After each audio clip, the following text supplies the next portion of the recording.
Good morning all of you. Myself Chandan Singh Gaur, Neelkanth nursing classes YouTube channel पर आपका हार्दिक अभिनंदन है। आज अपन डिस्कस करेंगे जीएनएम फर्स्ट ईयर के बहुत इंपॉर्टेंट चैप्टर है आपका फर्स्ट चैप्टर, उसका टॉपिक है आपका नर्स। कि नर्स होती क्या है, नर्स की क्वालिटीज़ क्या होती है, प्रोफेशनल नर्स क्या होती है, या नर्सिंग एज ए प्रोफेशन क्या होते हैं, नर्सिंग के कैरेक्टरिस्टिक्स क्या होते हैं, ये सब चीज़ों के बारे में आज अपन यहाँ पर डिस्कस करेंगे। तो चलो अपन देखते हैं नर्स के बारे में होता क्या है। तो देखो जो नर्स शब्द होता है ना, वो नर्स वर्ड आपका एक लैटिन वर्ड है आपका क्या, न्यूट्रिकस, न्यूट्रिशियस, न्यूट्रिशियस वर्ड से लिया गया है। इस न्यूट्रिशियस वर्ड्स का मतलब होता है आपका केयर करना या किसी को प्रोटेक्शन करना, मतलब बचाना या उसकी सेवा करना। जब आप कोई भी स्टूडेंट्स या जीएनएम में पढ़ रहा होता है, अब वो जीएनएम के बाद में जैसे ही कोई आपका नर्सिंग ऑफिसर बनेगा या नर्स का काम करेगा किसी भी हॉस्पिटल के अंदर, तो उनको क्या काम होता है, ओनली सेवा करने का, या जो लोग या जो पेशेंट आपके पास आ रहे हैं उनका बचाव करने का काम होता है। इसलिए नर्स वर्ड्स का मतलब क्या होता है, सेवा करना या बचाव करना। क्लियर है? जो आपका लैटिन वर्ड्स के न्यूट्रिशियस वर्ड से लिया गया। नेक्स्ट मैं अगर बात करता हूँ कि जो ये नर्स मीनिंग है इसका क्या मतलब होता है, कि इस नर्स वर्ड्स के अंदर ऐसी क्या क्या चीज़ें छुपी हुई है कि इनका नाम नर्स ही क्यों लिखा है। तो देखो एन का मतलब होता है आपका नोबिलिटी। एन का मतलब आपका क्या होता है, नोबिलिटी। नोबिलिटी का मतलब होता है आपकी श्रेष्ठता। नोबिलिटी का मतलब क्या होता है आपका श्रेष्ठता, ठीक है ना। श्रेष्ठता मतलब क्या होता है कि जो कोई भी नर्स हो वो अपने कार्य क्षेत्र के अंदर श्रेष्ठ होनी चाहिए, मतलब उसको जो भी काम दिया जा रहा है उस काम को बहुत अच्छे से उसको आना चाहिए। नेक्स्ट मैं बात करूँ आपका नॉलेज। नेक्स्ट अगर मैं बात करूँ आपका तो नॉलेज, नॉलेज मतलब ज्ञान, ठीक है। कि अब आप नर्सिंग कोर्स कर रहे हो तो नर्सिंग कोर्स के अंदर आपने कितनी अच्छी प्रैक्टिस की हुई है, तो उस ज्ञान के आधार पर आप अपने मरीज का बहुत अच्छे से एक क्वालिटी के साथ में केयर कर पा रहे हो या नहीं कर पा रहे हो। तो एन का क्या मतलब हुआ आपका, दो मतलब हो गया। एन का मतलब आपका नोबिलिटी और एन का मतलब आपका नॉलेज, कि आपकी जो नर्स है उसको श्रेष्ठ है या नहीं है, या उसको ज्ञान है या नहीं है। नेक्स्ट आता है आपका यू का मतलब। तो यू का मतलब आपका होता है अंडरस्टैंडिंग, ठीक है ना। यू का मतलब आपका क्या होता है, अंडरस्टैंडिंग।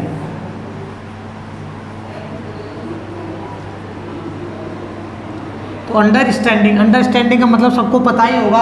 अंडरस्टैंडिंग मतलब होता है समझदारी, समझना। अंडरस्टैंडिंग मतलब समझना।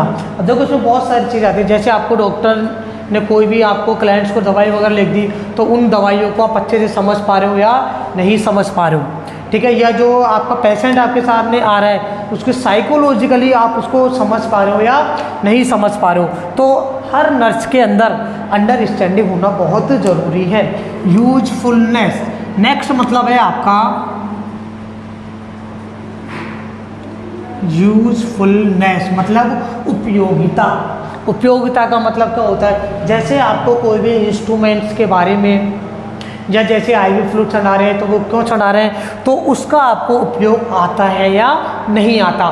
तो आपको अगर कोई भी डॉक्टर अगर आपको कोई भी काम देता है, ठीक है, कि भाई आप इस काम को करो, या फिर आपको तो उस काम को आपको समझ में आया है नहीं आया, या आपको कोई भी चीज़ ऐसे दी जाती है उसका आप अच्छे से उपयोग कर पा रहे हो या नहीं कर पा रहे हो। जैसे डॉक्टर ने आपको कैनुला दिया लगाने के लिए कि आप जाओ और पेशेंट को कैनुला लगा दो। अब आपने कैनुला इंसर्ट किया, ब्रेक हो गया, तो इसका मतलब वो अनसक्सेसफुल हुआ ना, आपको यूज़ नहीं आता, इसलिए वो गलत गया। इसलिए कोई भी नर्स हो उसको उपयोग हर चीज़ के बारे में पता होना चाहिए। नेक्स्ट आता है आपका आर। आर का मतलब क्या होता है, रेस्पॉन्सिबिलिटी। आर का मतलब क्या होता है, रेस्पॉन्सिबिलिटी।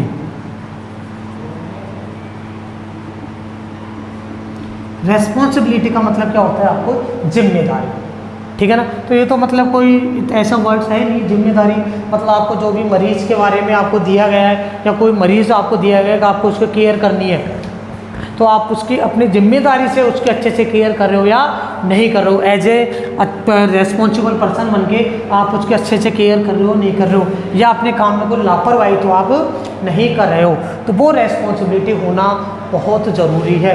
नेक्स्ट आता है आपका राइटफुलनेस।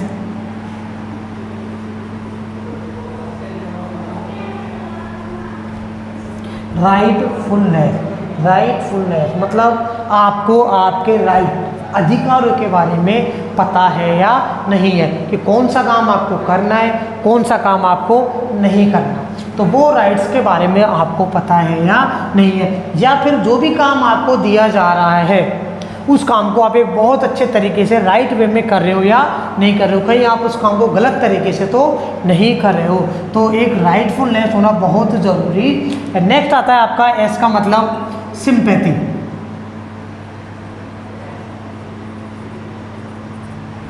सिंपैथी का मतलब होता है सहानुभूति, कि कोई भी मरीज़ के प्रति आपकी सहानुभूति है या नहीं है। जैसे कोई भी मरीज़ आपसे बोलता है कि सर या मैडम मेरे दर्द हो रहा है, तो मैं क्या करूँ, दर्द जाओ आप आपके बोलो डॉक्टर साहब से मैंने तो आपके इंजेक्शन लगा दिया, तो ऐसे आपको जवाब उसको बिल्कुल भी नहीं देना है। एक बिल्कुल पोलाइटली तरीके से आपको जवाब देना है कि सर आपके अभी हमने इंजेक्शन लगाया है, इसको असर करने में 15 मिनट, आधी घंटे, 1 घंटे तो लगेंगे ही, तब तक आप वेट करो। या फिर मरीज़ आपको उसकी कोई भी अपने साथ हुई घटना के बारे में बता रहा है, तो आपको इमोशनली या सिंपैथी के रूप में उसका सपोर्ट करना आपको चाहिए। या इसका मतलब होता है आपकी सिंप्लिसिटी, सरल सहज भाव आपके अंदर है या नहीं है, कि आप हर किसी से अकड़ के तो बात नहीं कर रहे हो, एक तू तड़ाके से बात तो नहीं कर रहे हो। तो एज ए नर्स आपके अंदर सिंप्लिसिटी और सिंपैथी होना बहुत ज़रूरी है। नेक्स्ट ई का मतलब आता है आपका एफिशिएंसी।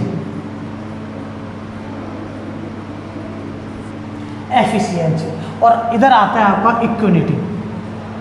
इक्विनिमिटी मतलब स्थिरता। है बात समझ कि स्थिरता है या नहीं है, कि मतलब आप इक्वली आप बोल सकते हो। इक्वली मतलब किसी भी धर्म, जाति, विशेष वर्ग के आपके पास लोग आ रहे हैं, तो आप उन सब लोगों को एक इक्वली इलाज कर रहे हो नहीं कर रहे हो, या कोई जातिवाद तो नहीं कर रहे हो, तो एज ए नर्स आपको बिल्कुल भी ऐसा नहीं करना। कोई भी मरीज आपके पास आए, चाहे आपका दुश्मन ही क्यों हो, आपको सबको अच्छे से आपको ट्रीटमेंट देना। नेक्स्ट आता है आपका एफिशिएंसी का मतलब होता है आपकी कार्य क्षमता, कि आपके अंदर कितनी कैपेसिटी है। जैसे हॉस्पिटल के अंदर मोस्टली 6 घंटे और 12 घंटे 3 शिफ्ट चलती है, मॉर्निंग, इवनिंग और नाइट, तो आपके अंदर उतना काम करने की क्षमता है या नहीं है, उतने अंदर आपके अंदर एफिशिएंसी है या नहीं है। तो एज ए नर्स आपके ये क्वालिटी या ये चीज़ें आपके अंदर होनी चाहिए, तभी आप एक नर्स कहला सकते हो।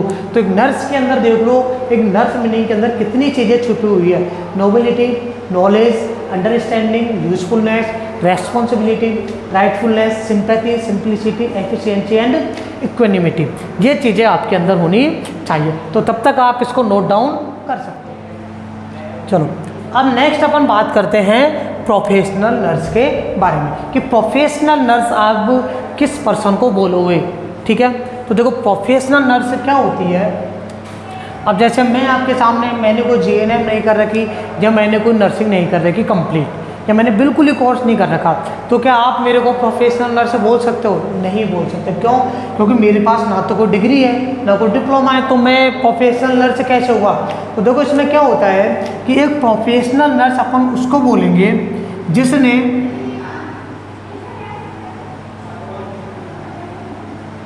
अपने राज्य या अन्य राज्य से, या तो अपनी स्टेट के अंदर या किसी अन्य स्टेट के अंदर आईएनसी या आरएनसी द्वारा प्राप्त स्कूल या नर्सिंग कॉलेज से डिग्री या डिप्लोमा किया हुआ हो। आई बात समझ में, कि अपन प्रोफेशनल नर्स उसी को बोलेंगे जिस भी पर्सन ने अपने स्टेट या अदर स्टेट से, कोई भी स्कूल हो या कोई भी कॉलेज हो, बट वो स्कूल और कॉलेज INC और RNC द्वारा मान्यता प्राप्त होना चाहिए। उससे क्या कर रखी हो, डिग्री या डिप्लोमा कंप्लीट किया हुआ हो, उसी नर्स को अपन क्या बोलेंगे, प्रोफेशनल नर्स बोलेंगे। या डिग्री डिप्लोमा में अपन क्या बोलते हैं, रजिस्टर्ड नर्स और रजिस्टर्ड मिडवाइफरी, जो नंबर होते हैं आपके रजिस्ट्रेशन नंबर, वो कंप्लीट किया हुआ हो तो ही आप उस नर्स को क्या बोलोगे, प्रोफेशनल नर्स बोलोगे। अदरवाइज उस नर्स को आप प्रोफेशनल नर्स नहीं बोलोगे। तो सीधी सीधी सी बात है, कोई भी पर्सन ने अपने राज्य या अदर राज्य से INC या RNC द्वारा प्राप्त स्कूल या नर्सिंग कॉलेज से डिग्री या डिप्लोमा कंप्लीट किया हुआ हो, उसी नर्स को आप प्रोफेशनल नर्स बोलोगे, अदरवाइज आप उसको प्रोफेशनल नर्स नहीं बोलोगे। अब मैं बात करता हूँ आपसे नेक्स्ट कि जो एक प्रोफेशनल नर्स होती है, उस प्रोफेशनल नर्स की क्या क्या क्वालिटीज़ होती है या उसके क्या क्या कैरेक्टरिस्टिक्स होते हैं, क्या क्या कैरेक्टरिस्टिक्स होते हैं या क्या क्या उसके अंदर क्वालिटी होनी चाहिए कि एक नर्स के अंदर क्या क्या क्वालिटी होती है। तो जैसे कि आज हम लोग देख रहे हैं कि हमने आज क्वालिटी ऑफ नर्स, उसे कैरेक्टरिस्टिक या नर्स के बारे में देखा था। कल एक और क्वेश्चन है आपका बहुत important, nursing as a profession, तो उसके अंदर भी आपको यही लिखना है प्रोफेशनल नर्स के बारे में कि व्यवसाय कैसे कैसे होता है, उसके बारे में अपन कल डिस्कस कर लेंगे। इसके लिए आप हमारे यूट्यूब चैनल है उसको सब्सक्राइब ज़रूर करें, अपने दोस्तों के साथ भी शेयर करें जिससे उनको भी फ़ायदा हो सके। अगर ऐसा कोई टॉपिक है GNM में BSc नर्सिंग के अंदर जो आपको बहुत ज़्यादा परेशान कर रहा है, तो आप हमारे कमेंट बॉक्स में लिखिए, हम लोग कोशिश करेंगे जल्दी से जल्दी उसको यूट्यूब चैनल पर अपलोड करने की। तो नेक्स्ट अपन अगर बात करें कि एक जो नर्स होती है उसके अंदर क्या क्या क्वालिटी आपकी होनी चाहिए, तो नर्स को छोड़ो, अपन मैं खुद पे ही ले लेता हूँ कि मेरे अंदर क्या क्या क्वालिटी होनी चाहिए। कि जो भी बच्चा आपका ये वीडियो देख रहा है वो एक बार खुद को ही क्या करें, गैस करें कि मैं ही क्या हूँ, एक नर्स हूँ, तो मेरे अंदर क्या क्या क्वालिटी होनी चाहिए। तो सबसे पहले आपकी जो भी नर्स है वो क्या होनी चाहिए, ईमानदार होनी चाहिए या ऑनेस्टी होनी चाहिए, कोमा निष्ठावान होनी चाहिए। जो भी आपको काम दिया जा रहा है, आई बस मैंने उसके प्रति आपको ईमानदार रहना है और निष्ठावान आपको रहना है। कभी भी जो मरीज इतनी मेहनत करके, इतने कोई बहुत गरीब लोग आपके पास बहुत आस लेके आते हैं, तो ऐसे नहीं उनको लूटा जाए, किया जाए, बहुत ज़्यादा उनसे पैसे लिया जाए, ऐसे बिल्कुल नहीं करना। जो चीज़ है उसी पे आपको रहना है और ईमानदारी के साथ में आपको उसका इलाज करना है। तो पहली क्वालिटी है, कैरेक्टरिस्टिक्स क्या होना चाहिए प्रोफेशनल्स का, कि वो ईमानदार और आपका निष्ठावान होना चाहिए। नेक्स्ट आपका आता है वफादारी।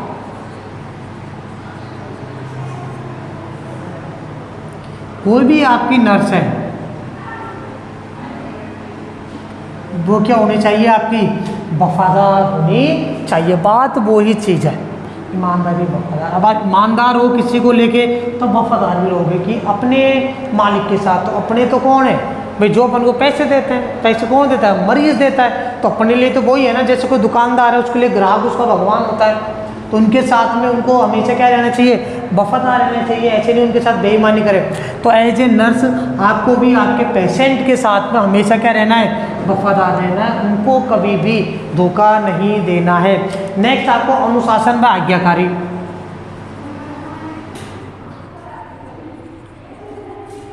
अनुशासन एवं आज्ञाकारी आपको रहना है, ठीक है।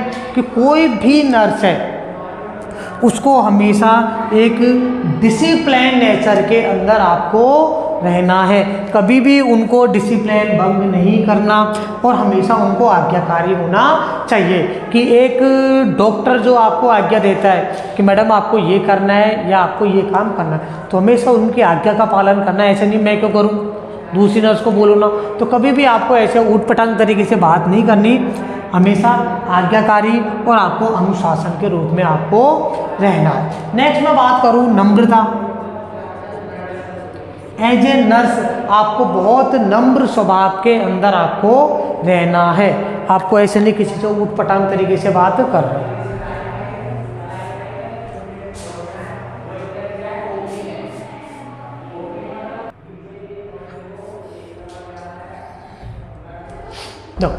तो कोई भी नर्स है तो उसको क्या रहना है, नेक्स्ट आपका हमेशा एक नम्र व्यवहार के अंदर उसको रखना है। नेक्स्ट मैं बात करूं आत्मगौरव। नेक्स्ट क्या आता है आपका आत्मगौरव, कि उसको अपना आत्मसम्मान भी बचा के रखना है। ऐसे नहीं कोई भी मरीज कुछ भी गाली गलौज कर रहा है तो ऐसे नहीं होना चाहिए। अगर गलत है सामने वाला तो उसको गलत बोलना है, अपना आपको हमेशा क्या रखना है, सेल्फ बचा के रखना है। ऐसे नहीं कि अपनी भी तो इज्जत है जनरल, तो आपको ऐसा कुछ भी नहीं करना है जिससे आपका गौरव खराब हो या कि इज्जत खराब हो। ठीक है, नेक्स्ट आता है आपका व्यक्तिगत दिखावा। व्यक्तिगत दिखावा कि आपको देखो ऐसे नहीं कि आप हॉस्पिटल में जा रहे हो बन ठन के जा रहे हो, बहुत ज़्यादा दिखावा कर रहे हो, काम कुछ कर नहीं रहे, तो ऐसा नहीं होना चाहिए। आपको पर्सनली ऐसा कोई दिखावा नहीं करना है कि सब लोग आप पे अट्रैक्शन करें। अपना क्या काम है, ओनली एक मरीज है उसकी सेवा करना। तो आपको हॉस्पिटल जाना है, ऐसे भी नहीं कि गंदे उठ के जाओ, ऐसे अच्छे से ही जाना है जाने को तो, बट ये नहीं आप गलत गलत जैसे पहन के जा रहे हो, दिखा रहे हो गलत, तो आपको ऐसा कुछ करना नहीं है। ऐसे कोई व्यक्तिगत दिखावा वो करना नहीं है कि आप खुद दिखाने के चक्कर में आपको जो साथी नर्स है उसकी इज्जत खराब करो, तो आपको ऐसा बिल्कुल भी नहीं करना है। आपको एक नॉर्मली रहना है, तो आपको ये व्यक्तिगत दिखावा तो बिल्कुल भी नहीं करना। नेक्स्ट आता है आपको सहानुभूति। तो पहले थोड़ी आए,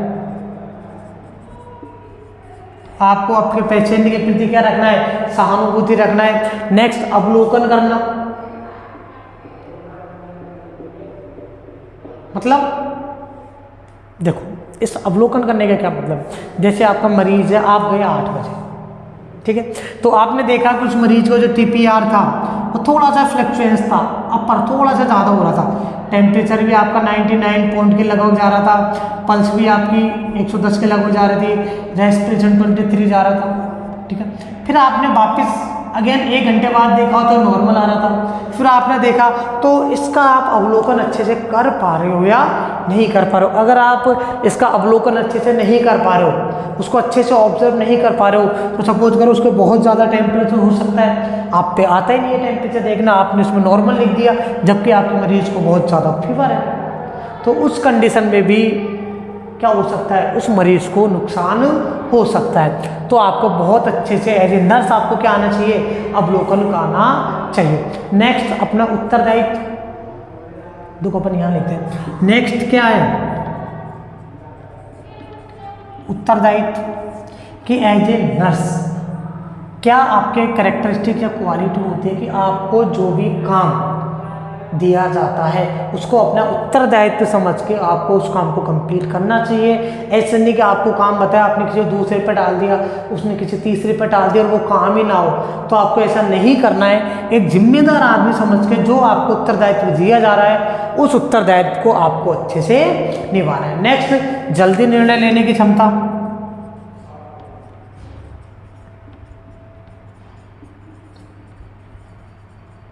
जल्दी निर्णय लेने की क्षमता, मतलब जैसे कोई भी ऐसी इमरजेंसी कंडीशन आपके पास आ जाती है, उस टाइम आपके डॉक्टर आपके अवेलेबल है नहीं, तो उस टाइम कंसेंट फॉर्म पर साइन नहीं करवा के आपको जल्दी निर्णय लेना चाहिए कि आपको करना क्या है।